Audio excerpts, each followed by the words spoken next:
Welcome to my channel Science with Mosmi. Let's start our chapter. Today we are going to start NCERT textbook of science, class 6, chapter 12, electricity and circuit, part 2. If you like the video, then please subscribe my channel, like and share it, and press the bell icon so that you can get the notification of the latest chapter uploaded by me. So let's start the second part of the chapter, electricity and circuit. हमने first part में discuss किए electric cell, electric circuit के बारे में. अब हम discuss करने वाले हैं आगे इलेक्ट्रिक स्विच और इलेक्ट्रिक कंडक्टर्स एंड इंसुलेटर के बारे में. तो लेट्स स्टार्ट एक्टिविटी 3. हमको अब तक ये पता चला है अगर हमको एक सेल दिया जाए और एक बल्ब दिया जाए तो फिर इसको कैसे कंप्लीट सर्किट करना है. अब एक्टिविटी 3 में हम आगे का कंटिन्यू करेंगे. Take a torch bulb and a piece of wire. आप एक बल्ब और एक पीस ऑफ वायर लीजिए. Remove the plastic covering at the two ends of the wire as you did before. जैसे हमने पहले किया, वायर के ऊपर प्लास्टिक कवरिंग होता है तो फिर इसको हमको थोड़ा सा निकाल देना है ताकि वायर एक्सपोज हो जाए अंदर का. Wrap one end of the wire around the base of an electric bulb as shown in figure 12.7. जैसे 12.7 में दिखा गया है, ऐसे ही हमको एक साइड यहाँ का ये इसका बेस में ऐसे हमको रैप कर देना है. इधर दिखा गया है ना. तो फिर fix the other end of the wire to the negative terminal. क्योंकि ये है हमारे पॉजिटिव टर्मिनल, ये हो गया हमारा नेगेटिव टर्मिनल. ये है हमारा नेगेटिव टर्मिनल और ये हो गया हमारा पॉजिटिव टर्मिनल. तो फिर ये जो मेटल कैप होता है ये पॉजिटिव टर्मिनल होता है और ये जो ये साइड होता है, प्लेट होता है, ये नेगेटिव टर्मिनल होता है बैटरी का. ये तो हमारे फर्स्ट पार्ट में हम बता चुके हैं. Fix the other end of the wire to the negative terminal of an electric cell with a rubber band. तो आपको कैसे फिक्स करना है, अब इसके लिए एक रबर बैंड ले सकते हैं. Now bring the tip of the base of the bulb that is it's other terminal in contact with the positive terminal. तो आपको उसको पॉजिटिव टर्मिनल के कंटैक्ट में लाना है. अब आगे क्या करना है ताकि हमारा ये अच्छी तरह चल पाए. चलिए देखते हैं. तो फिर cell does the bulb glow. इसमें क्या ये बल्ब ग्लो करेगा. तो now move the bulb away from the terminal. अब आप क्या करिए, एक बार टर्मिनल को टच करवाइए, एक बार टर्मिनल से निकाल दीजिए. Terminal of the electric cell में does the bulb remain lighted. जब आप उसके टर्मिनल को टच करेंगे, सेल का टर्मिनल को अगर ये बल्ब टच करेगा, ऐसे में हमारा ये जब ये टच करेगा तो फिर ये जल्दी से जल उठेगा. और अगर नहीं टच करेगा, आप निकाल देंगे तो फिर ये बुझ जाएगा. Is this not similar to what you do when you switch your torch और ऑन ऑफ. जब आप अपने टॉर्च को ऑन करते हैं, ऑफ करते हैं, ऐसे ही होता है. जब आप टॉर्च को ऑन करते हैं तो फिर सर्किट कंप्लीट हो जाता है जिसकी वजह से टॉर्च जल उठता है. और अगर आप स्विच ऑफ कर देते हैं तो फिर सर्किट इनकम्प्लीट हो जाता है, इसलिए आपका टॉर्च लाइट बुझ जाता है और ग्लो नहीं करता है. आइए देखते हैं इलेक्ट्रिक स्विच के बारे में. तो फिर ये सब किसके वजह से हम कर पाते हैं, टॉर्च को ऑन और ऑफ कैसे कर पाते हैं. It's because of the presence of electric switch. तो फिर ये इलेक्ट्रिक स्विच आखिर है क्या, इसका कंस्ट्रक्शन कैसा है, जो हम मन चाहे बल्ब को ग्लो कर सकते हैं, मन चाहे उसको डिस्कनेक्ट कर सकते हैं. We had an arrangement for switching on or off our homemade torch by moving the base of the bulb away from the tip of the cell. अभी हमने उसको टॉर्च को, हमने बल्ब को सेल में टॉर्च किया और फिर डिटैच किया, टॉर्च किया फिर डिटैच किया, ऐसे बल्ब स्विच ऑन ऑफ हुआ. तो फिर ऐसे ही होता है हमारे टॉर्च लाइट में भी. This was a simple switch but not very easy to use. ये तो एक सिंपल स्विच जैसा काम किया, पर ऐसे क्या हम डे टू डे लाइफ में टॉर्च में करते हैं, ये यूज करना इतना आसान नहीं है. We can make another simple and easier switch to use in our circuit. तो फिर चलिए दूसरा प्रकार का हम कुछ स्विच बनाते हैं और ये हम करेंगे कहाँ पर, एक्टिविटी 4 में. इसके लिए हमको क्या लेना है, you can make a switch using 2 drawing pins. इसके लिए हमको लेना है 2 ड्राइंग पिन. ये हो गया हमारा ड्राइंग पिन. और ये सेफ्टी पिन, ये हो गया हमारा सेफ्टी पिन.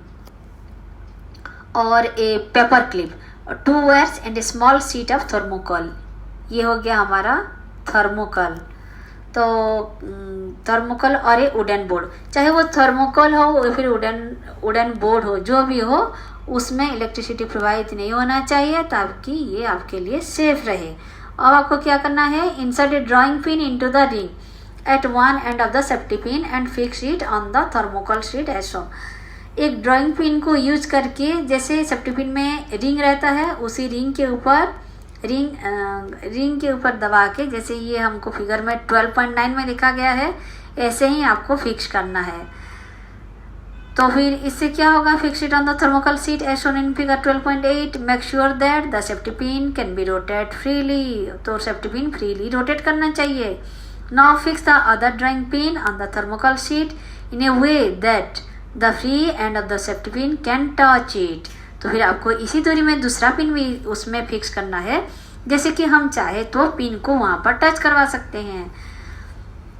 ये लाइन बहुत इंपॉर्टेंट है। आपको दूसरा पिन किस जगह फिक्स करना है, जैसे कि हम चाहे तो पिन को उसको टच करवा सकते हैं। ये सेफ्टी पिन जैसे वो पिन को, ड्राइंग पिन को टच कर पाएगा, उसी दूरी में ही उसको कीजिए, प्रिक कीजिए। The safety pin fixed in this way would be your switch in this activity. अब ये सेफ्टी पिन हमारे लिए काम करेगा जैसे एक स्विच की तरह। अगर हम दूसरे पिन से ये पिन को दूसरे पिन से अगर टच करवा दिए तो स्विच ऑन हो गया, और अगर हम निकाल दिए तो फिर ये स्विच ऑफ हो गया। Now make a circuit by connecting an electric cell and a bulb with this switch as in figure 12.9। अगर हम पिन को टच करवा देते हैं तो फिर कंप्लीट सर्किट हो गया, अगर हम डिटैच कर देते हैं तो फिर स्विच ऑफ हो गया। Rotate the safety pin so that it's free and touches the other drawing pin. तो फिर इस तरफ से हम सेफ्टी पिन को घुमाएंगे। व्हाट डू यू ऑब्जर्व, आपने क्या देखा। Now move the safety pin away, does the bulb continue to glow. अगर आप सेफ्टी पिन को निकाल देंगे तो क्या अभी भी बल्ब जल रहा है, बिल्कुल नहीं जलेगा। कैसे जलेगा, क्योंकि सर्किट इनकम्प्लीट हो गया, वो तो कंटिन्यूअस हुआ ही नहीं। The safety pin covered the gap between the drawing pins when you made it touch two of them. तो फिर जब सेफ्टी पिन टच करता है तो फिर सर्किट कंप्लीट होता है और ऐसे में हमारे बल्ब ग्लो करता है। In this position the switch is set to be on. तो फिर अगर ये कंप्लीट सर्किट हो गया, उससे हम क्या बोलेंगे, उसको हम बोलेंगे स्विच ऑन हो गया। तो since the material of the safety pin allows the current to pass, क्योंकि ये सेफ्टी पिन का मटेरियल ऐसा है कि इसके थ्रू से इलेक्ट्रिक करंट पास कर पा रहा है, इसीलिए हमारा सर्किट कंप्लीट हो पा रहा है। तो फिर इसके लिए हमको वो होना भी, उसको क्यों ऐसा हो पा रहा है, तो फिर इसके लिए हम आगे पढ़ेंगे। Through it the circuit was complete hence the bulb glows, इसीलिए बल्ब ग्लो कर रहा है। On the other hand the bulb did not glow when the safety pin was not in touch. और सेफ्टी पिन जब touch करता है, touch नहीं करता है, तो फिर बल्ब ग्लो नहीं करता है। सेफ्टी पिन किसको टच करना है, ड्राइंग पिन को टच करना है। ये इंपॉर्टेंट लाइन्स है, इसीलिए हमने हाईलाइट कर दिया है। The circuit was not complete as there was a gap between the two drawing pins. अगर दोनों ड्राइंग पिन के बीच अगर सेफ्टी पिन नहीं रहेगा, टच नहीं करेगा, तो सर्किट कंप्लीट नहीं होगा, बल्ब ग्लो नहीं करेगा। इधर आपको दिया गया है एक टॉर्च के अंदर की कंस्ट्रक्शन, इसका फिगर बहुत ही इंपॉर्टेंट है। ये देखिए, ये एक रिफ्लेक्टर है, ये एक प्लास्टिक कैशिंग है। प्लास्टिक कैशिंग मतलब क्या है, ये जो बाहर का कवर है ना, इसको कहा गया है प्लास्टिक कैशिंग। यानी कि जैसे हम सोप केस में रखते हैं सोप, ऐसे ये इसका बाहरी कवर है। और ये हो गया हमारे एक स्लाइड स्विच, इस स्विच को हम ऑफ ऑन ऊपर नीचे कर सकते हैं।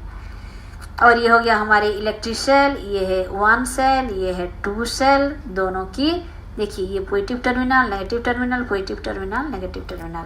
तो कभी कभी आ जाता है कि टॉर्च का एक चित्र बनाओ, तो आपको ये क्लियर हो गया। This position the switch is set to be off. अगर दोनों पिन के बीच अगर गैप रह जाए और सेफ्टी पिन उसको नहीं जोड़ रहा है, उसी पोजीशन को बोलते हैं स्विच ऑफ। ऐसे में बल्ब ग्लो नहीं करेगा। A switch is a simple device that either breaks the circuit और completes it.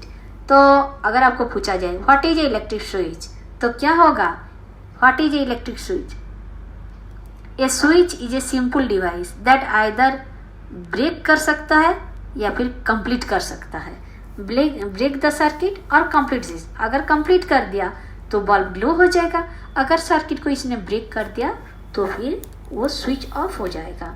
The switches used in lighting of electric bulbs and other devices in home work on the same principle although their designs are more complex. तो फिर हमारे घर में जो switch off on हम करते हैं इसी प्रिंसिपल के ऊपर वो सब आधारित है। आइए देखते हैं इलेक्ट्रिक कंडक्टर्स एंड इंसुलेटर्स। तो फिर ये कंडक्टर्स क्या है और उसका ऑपोजिट है इंसुलेटर। तो पहले कंडक्टर्स क्या है हम समझ लेते हैं, तो उसका ऑपोजिट हो जाएगा insulator. In all our activities we have used metal wires to make a circuit. हमने देखा कि हम प्लास्टिक कवरिंग को निकाल रहे थे, क्यों? क्योंकि अंदर से जो वायर है वो बाहर निकल आएगा। तो फिर वो वायर जो है वो मेटल से बना हुआ है और टू मेक ए सर्किट। तो suppose we use a cotton thread instead of a metal wire suppose to make a circuit. हमने कहा कि चलो ये हमेशा हम वायर नहीं यूज करेंगे भैया, हम तो अंदर एक कॉटन का थ्रेड लगा देंगे और सर्किट कंप्लीट कर देंगे। तो do you think that the bulb will light up in such A circuit? तो अंदर अगर वायर नहीं रहेगी, एक कॉटन का थ्रेड रहेगा, तो ऐसे में क्या बल्ब जलेगा? Do you think that the bulb will light up in such A circuit? तो फिर what materials can be used in electric circuit so that the current can pass through them? तो फिर आपको क्या लगता है, अंदर अगर थ्रेड रहेगा तो क्या बल्ब जलेगा? तो फिर ये इलेक्ट्रिक सर्किट बनाने के लिए हमको कौन सा मटेरियल चाहिए, ये हम टेस्ट करते हैं एक्टिविटी 5 में। Disconnect the switch from the electric circuit you use for activity 4। जो आपने एक्टिविटी 4 में यूज किए थे उसको आप डिस्कनेक्ट कर दीजिए, यानी कि निकाल दीजिए। This would leave you 2 free ends of a wire as shown in figure 12.12। तो फिर अगर आप डिस्कनेक्ट कर देंगे तो आपको ऐसे 2 एंड मिलेंगे, ये एक एंड, ये एक एंड, 2 एंड हो गया और ये दोनों कनेक्टेड नहीं है, देख पा रहे हैं? तो ऐसे में bring the free ends of the 2 wires close to let them touch each other. Does the bulb light up? अगर हम ये एंड को और ये एंड को जॉइन कर देंगे तो फिर ये अगर जॉइन हो जाएगा तो फिर से ग्लो करेगा। You can now use this arrangement to test whether any given material allows current to pass through it और नॉट। हम इन दोनों को कैसे जॉइन करेंगे? ये है एक हमारी की, इसके माध्यम से हम ये दोनों को जॉइन करेंगे। तो फिर अगर इसके थ्रू से इलेक्ट्रिसिटी पास करता है तो ठीक है, बल्ब ग्लो करता है। इलेक्ट्रिसिटी पास नहीं करता है तो बल्ब ग्लो नहीं करेगा। तो इसके अंदर से करेगा कि नहीं, ये हम देखेंगे, ठीक है? तो फिर आइए आगे बढ़ते हैं। आगे हमको मिलने वाला है कि collect samples of different types of materials as coins, cork, rubber, glass, keys, pins, plastic scale, wooden block, aluminum foil, candle, sewing needle। ये दोनों वायर के बीच जैसे हमने की रखा, ऐसे हम ये सारे डाल के कभी कॉइन से जोड़ेंगे, कभी कॉर्क से, कभी रबर, कभी aluminium foil, candle, swing needles. ऐसे हम पेपर, पेंसिल, लेड ये सब लेकर अगर हम ज्वाइन करेंगे तो हमको पता चल जाएगा कि कौन सा में इलेक्ट्रिसिटी पास करेगा, कौन सा में नहीं करेगा। तो one by one bring the free ends of the wires of your tester in contact with 2 ends of the sample we have collected. तो make sure that the 2 wires do not touch each other while you are doing so। तो आपको ये दोनों wire का and है वो आपस में टच नहीं करना चाहिए। बीच में ये सारे आप जो मटेरियल्स कलेक्ट किए हैं, कौन कौन सा मटेरियल, चाहे कॉइन हुआ, कॉर्क हुआ, कैंडल, स्विंग या फिर ये थर्मोकोल पेपर, ये सारे बीच में होना चाहिए। Does the bulb glow in each case? क्या हर बार आपको लगता है कि बल्ब जल उठेगा? नहीं जलेगा, कुछ ही में जलेगा और कुछ ही में नहीं जलेगा। तो आइए इसका एक टेबल बनाते हैं कि किस में जलेगा, किस में नहीं जलेगा। अगर हम की दे देंगे तो जरूर ही जलेगा, अगर इरेजर देंगे तो इरेजर में तो ये तो नहीं जलेगा, अगर स्केल देंगे प्लास्टिक वाला स्केल तो ये तो नहीं जलेगा, अगर हम मैच स्टिक देंगे क्योंकि वुड है इसलिए नहीं जलेगा, अगर हम ग्लास बेंगल देंगे तो उसमें भी नहीं जलेगा, आयरन नेल देंगे तो ये जरूर जलेगा। What do you find? आपने क्या देखा? The bulb does not glow when the free ends of the wires were in contact with some of the materials you have tested. किसी किसी में जल रहा है, किसी में नहीं जल रहा है. This means that these materials do not allow the electric current to pass through them. कुछ मटेरियल तो ऐसे हैं जो कि अपने अंदर से इलेक्ट्रिक करंट को प्रवाहित नहीं होने दे रहे हैं. On the other hand some materials allow electric current to pass through them. पर कुछ है जो कि अंदर से इलेक्ट्रिसिटी उनका फ्लो कर रहा है. Which is indicated by the glowing bulb. जब इलेक्ट्रिक फ्लो कर रहा है तो बल्ब बहुत अच्छी तरह जल रहा है. Materials which allow electric current to pass through them are conductors of electricity. तो जो मटेरियल, तो कंडक्टर्स हम किसे कहेंगे? देखिए और एक बार रिपीट कर लेते हैं. Materials which allow electric current to pass through them are called conductors of electricity. जो मटेरियल जोड़ने से, जॉइन करने से इलेक्ट्रिसिटी पास हो रहा है और बल्ब जल रहा है, वही मटेरियल को हम बोलेंगे कंडक्टर्स. तो इसका ऑपोजिट हो जाएगा इंसुलेटर. तो इंसुलेटर क्या है? इंसुलेटर क्या करेगा? Insulators do not allow electric current to pass through them. अरे इंसुलेटर तो कंडक्टर का पूरा ही अपोजिट होगा. कंडक्टर पास करने देता है इलेक्ट्रिसिटी और इंसुलेटर जो है वो पास नहीं करने देता है. Name the materials that are conductors of electricity and also those which are insulator. इसमें हम एक टेबल बना सकते हैं कि कौन कौन सा कंडक्टर्स है, कौन कौन सा इंसुलेटर है. कंडक्टर्स हो जाएगा जैसे हमारे मेटल हुआ, वाटर हुआ, ये सारे. और इंसुलेटर कौन सा होगा? जैसे वुड, कॉटन, प्लास्टिक, ये सारे हमारे आ जाएगा इंसुलेटर की कैटेगरी में. What do you conclude? इससे आपको क्या पता चला? आपने क्या नतीजा निकाला? Which materials are conductors and which are insulators. जो अपने अंदर इलेक्ट्रिसिटी को प्रवाहित होने देता है वो हो गया कंडक्टर. वो उसका अपोजिट जो नहीं होने देता है वो हो गया insulator. Recall the objects that we grouped as those having lustre in chapter 4. Chapter 4 में हमने कुछ कैटेगराइज किए थे ना, तो फिर उसमें से एक था जिसका लस्टर होता है. तो फिर they are they the conductors. क्या वही सब कंडक्टर्स है? If now seem easy to understand why copper, aluminium and other metals are used for making wires. अब आपको पता चल गया कि जनरली हम वायर में क्यों कौन सा मेटल यूज करते हैं, जैसे कॉपर, एल्युमिनियम और कभी कभी तो silver. Silver is a very good conductor. ऐसे यूज किया जाता है. Let us recall activity 4 in which we made an electric circuit with a switch. तो फिर एक स्विच को लेकर हमने एक्टिविटी 4 किए थे. When the switch was in the open position. Switch जब ओपन पोजिशन में था, were the two drawing pins not connected with each other through the thermocol sheet. जब ये सेफ्टी पिन ओपन था और एक दूसरे को टच नहीं कर रहा था, वो तो थर्मोकोल शीट के ऊपर पड़े थे. तो क्या थर्मोकोल शीट ने इलेक्ट्रिसिटी प्रवाहित कर दिया? नहीं किया. तो फिर ऐसे में हम thermocol you may have found is an insulator. Thermocol sheet को हम बोलेंगे इंसुलेटर. क्यों? क्योंकि वो इलेक्ट्रिसिटी को फ्लो करने नहीं देता है अपने अंदर से, तभी तो बल्ब नहीं चला ना. What about the air between the gap. तो एयर जो होता है, दोनों वायर के बीच एयर तो था, ऐसा नहीं कि कुछ नहीं था, एयर तो था. Since the bulb does not glow when there is only air in the gap between the drawing pins in your switch, it means that air is also an insulator. जैसे थर्मोकोल एन इंसुलेटर हुआ, याद रखिए air भी insulator है. Conductors and insulators are equally important to us. आपको लगता है अरे ये इंसुलेटर तो उसके अंदर प्रवाहित नहीं होने दे रहा है, ये बेकार की चीज़ है, ये कुछ काम का नहीं है. पर नहीं, इंसुलेटर भी इतना ही इम्पोर्टेंट है जितना कंडक्टर्स. देखिए इसका अब हम देखते हैं. Switches, electrical plugs and sockets are made of conductors.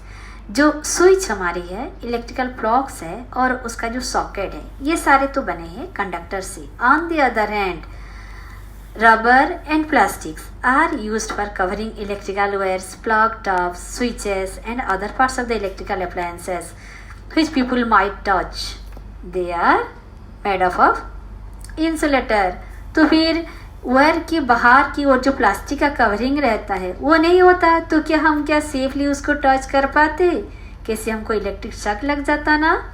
देखिए जैसे आयरन प्रेस करने के लिए प्रेस आयरन होता है ना, तो फिर उसके हैंडल बेकेलाइट का रहता है, नहीं तो उसमें भी शायद हमको डर लगता कि कहीं करंट ना आ जाए. कभी कभी ऐसा भी तो लगता.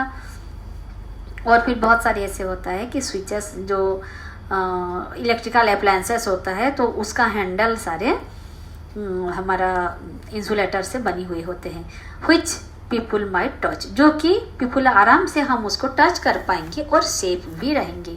तो फिर आपको एक सावधानी जरूर बरतनी है। क्या है? Your body is a conductor of electricity. आपको पता है आपकी बॉडी एक कंडक्टर है, यानी कि इसके अंदर से इलेक्ट्रिसिटी प्रवाहित हो पाएगा। Therefore be careful when you handle an electrical appliance. आपको एक ना एक बार तो जरूर शक लगाएगा इलेक्ट्रिक शक। अगर आप सावधानी नहीं बरतेंगे तो फिर कभी कभी क्या होगा, आपको इलेक्ट्रिक शॉक भी लग जाएगा। तो बी केयरफुल, क्योंकि आपका बॉडी जो है ये भी एक कंडक्टर ऑफ इलेक्ट्रिसिटी ही है। इसी के साथ हमारे ये चैप्टर खत्म होता है। Hope you enjoyed my teaching. Thank you.